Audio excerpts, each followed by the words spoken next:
আরে মা আমিনা কান্দে হাইরে ছেলে বুকে করিয়া কে বাজাবে আমার সোনার লালকে লইয়া কে বাজাবে আমার সোনার লালকে লইয়া।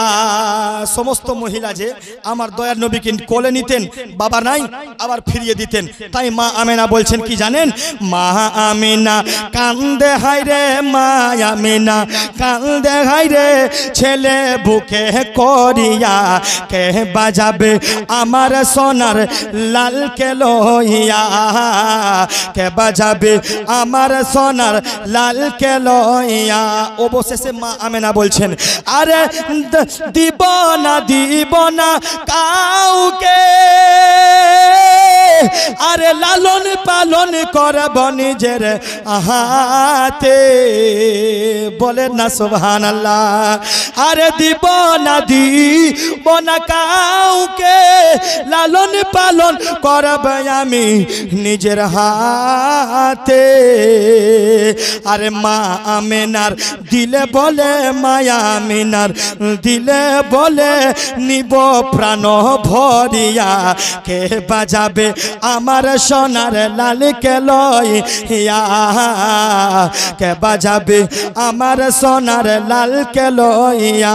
একবার আরেকবার পড়ি সুবহানাল্লাহ।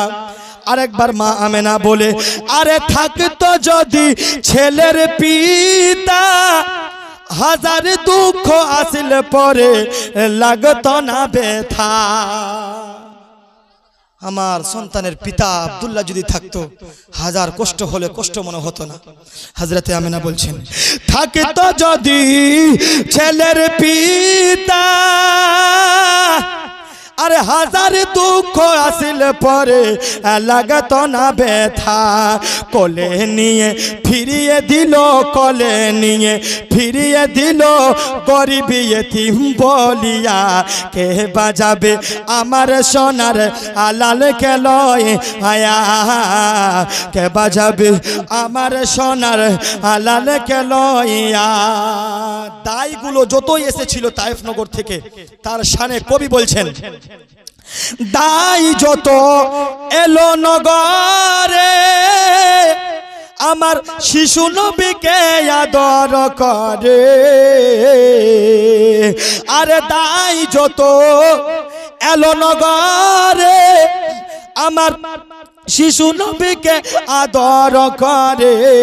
আরে কোলে নিয়ে ফিরিয়ে দিল, কোলে নিয়ে ফিরিয়ে দিল গরিব ইতিম বলিয়া কে বাজাবে আমার সোনার লালকে লইয়া কে বাজাবে আমার সোনার লালকে লইয়া।